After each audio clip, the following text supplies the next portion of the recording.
Oi, tudo bem com você? Meu nome é Lidiane Fialho. E hoje eu tô fazendo esse vídeo porque eu tenho visto ainda muitas mães me mandam mensagem me perguntando a respeito da laringomalácia.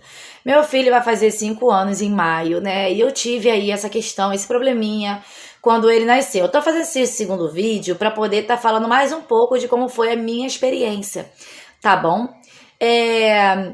Como eu já falei, né, no outro vídeo, vou resumir aqui pra vocês. Eu tive meu bebê nasceu normal, peso normal, tudo normal, tá? Não teve problema nenhum na hora da gravidez, foi parto cesáreo, tá?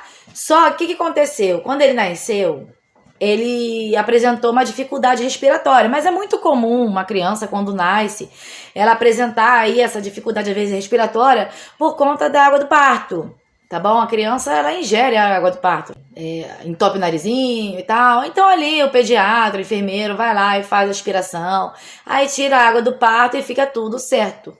Só que o que aconteceu com o meu bebê? Não aconteceu, não teve água do parto, tirou a água do parto, ele continuou essa dificuldade respiratória, ele ficou internado na UTI neonatal, para poder investigar o que estaria acontecendo, né? Aí fizeram ali o raio-x, fizeram a urinocultura, todos os exames para ver o que estava acontecendo, né? Foi um total de, acho que de 7 dias, né, na UTI. Só que, assim, ele não fez nenhum antibiótico, ele não fez nenhuma medicação, não fez nada, porque os exames não deram nada. Só que ele tinha aí ainda essa aparente dificuldade respiratória, porque a laringomalácia, ela traz, né, essa sensação, né? E tem mesmo no início, a verdade é essa. Tanto que ele ficou no CPAP.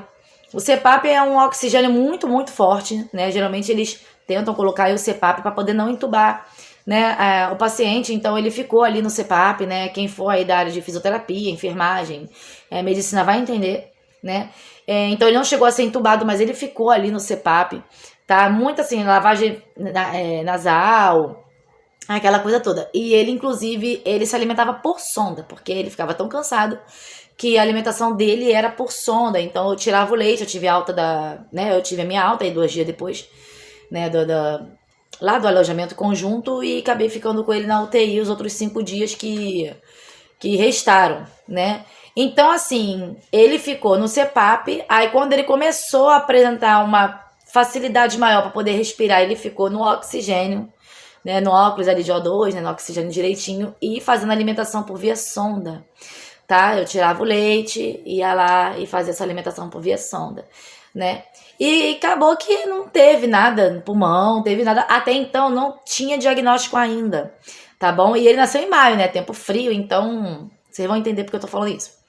Aí quando foi acho que no 7º dia, né, assim, faltando uns 2 dias para ele ter alta, vamos dizer assim, que foi desmamando a sonda, né? Então ele teve acompanhamento ali da fonoaudióloga, né, que veio para ver a gargantinha dele, ver a respiração dele e a questão da alimentação dele, né, de colocar ele no peito, de tudo mais, né, se ele não engasgasse, ele ia conseguir mamar. Ele, graças a Deus, ele conseguiu, tá?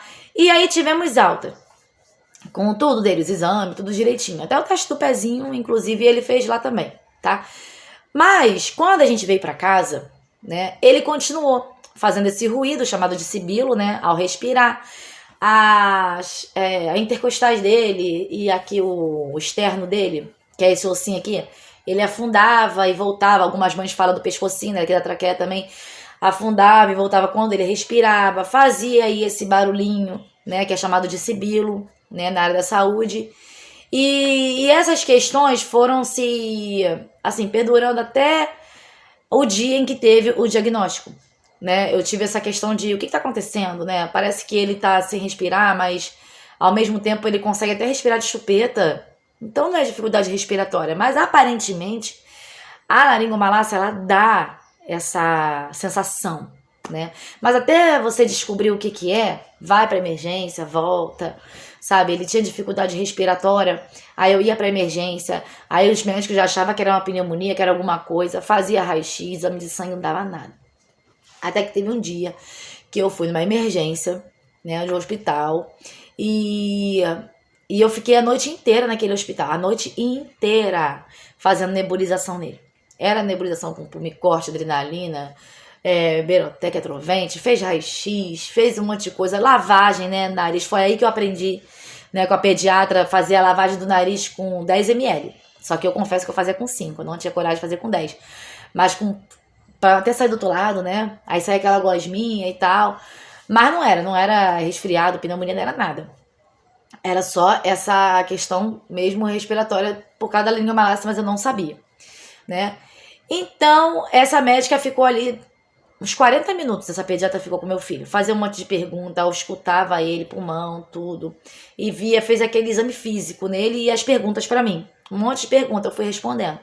E foi quando ela deu o diagnóstico. Ela falou, essa criança tem laringomalácia. Sabe? Então, assim, ela falou, essa criança tem laringomalácia. E me explicou tudo o que eu tinha que fazer. E foi assim, foi batata. Realmente tudo que ela falou, quando eu fui estudar o que era laringomalácia, porque até então, apesar de ser da área da saúde, ter trabalhado muitos anos na pediatria, eu nunca tinha me deparado com uma criança com esse diagnóstico. Então, eu desconhecia tanto quanto vocês, tá? Eu falei, meu Deus, o que é isso? Aí comecei, né, a pesquisar e tal. O que eu falo pra vocês, né, que eu pesquisei, também o que a pediatra falou pra mim, que é o atraso, né, da maturidade da laringe. Então, por isso que ela fica assim, molinha, por isso que ela faz esse barulho. E a pediatra falou pra mim que esse barulho, esse assobio, né, que é chamado de sibilo, significa que o ar tá entrando e saindo. Tanto que a criança, ela consegue chupar chupeta e dormir. Uma criança com dificuldade respiratória, ela não vai fazer isso, né?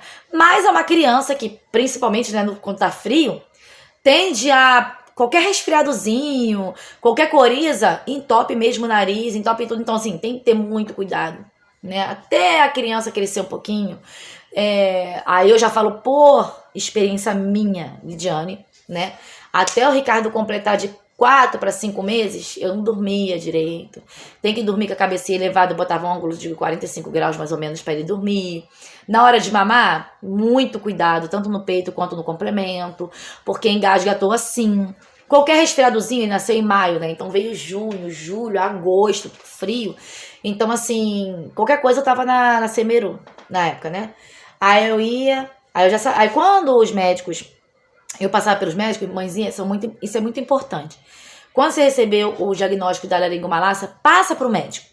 Por quê? Por exemplo, um dia eu fui e o médico não estava entendendo. O médico, eu fiz o raio-x e já fez as nebulizações, ele continua assim. Quando eu falei pro médico, falei assim, não, ele tá bem, eu já posso levar ele pra casa. O médico ia internar ele, porque o médico falou assim, não, mas ele ainda apresenta dificuldade respiratória, porque isso aqui dele afundava. Aí eu fui e falei pro médico, não, doutor, meu filho tem laringomalácia. Aí que o médico liberou a gente, falou, ele tem laringomalácia? Então eu vou liberar. É porque já é normal da criança, entendeu? Já é uma característica normal, né? Então eu conhecia meu filho.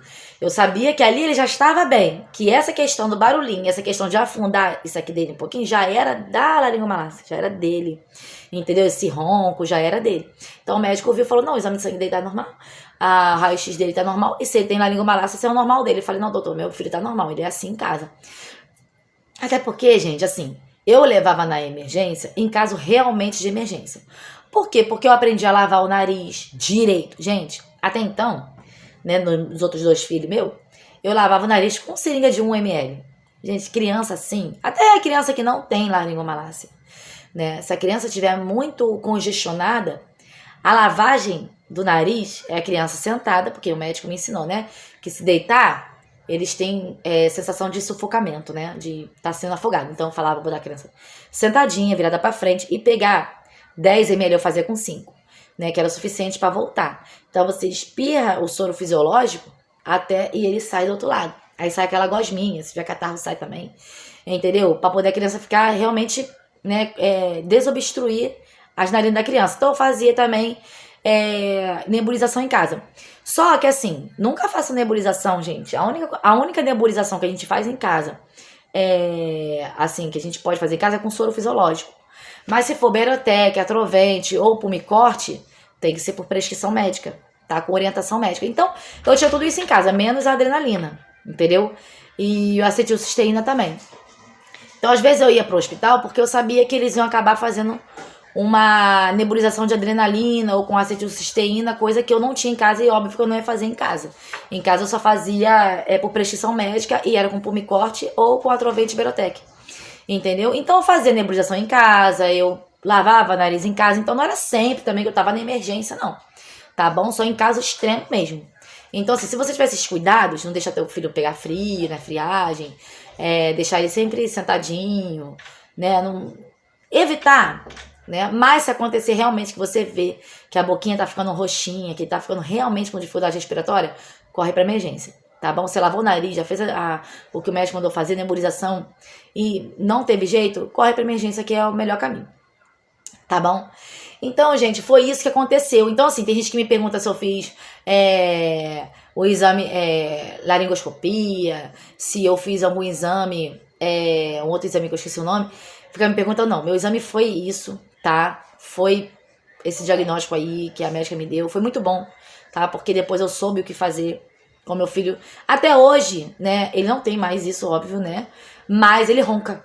Às vezes, ele ronca igual gente grande. Às vezes, ainda mais quando tá muito frio, ele ronca. Assim, sabe?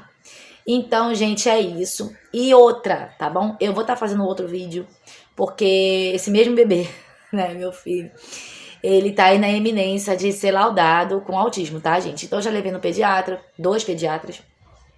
E os 2 falaram que ele tem toda aquela característica, né? Eu já tinha percebido, né?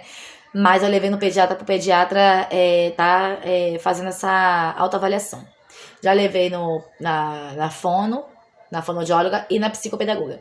Então, todos eles falaram realmente que meu filho tem, né, característica de autismo, mas eu não posso falar aqui pra ele que ele tem ainda, porque ele não tem laudo, tá? Mas eu vou estar fazendo um vídeo com ele a respeito disso, do porquê, né, que eu desconfiei, do porquê que o médico falou, quais foram as características.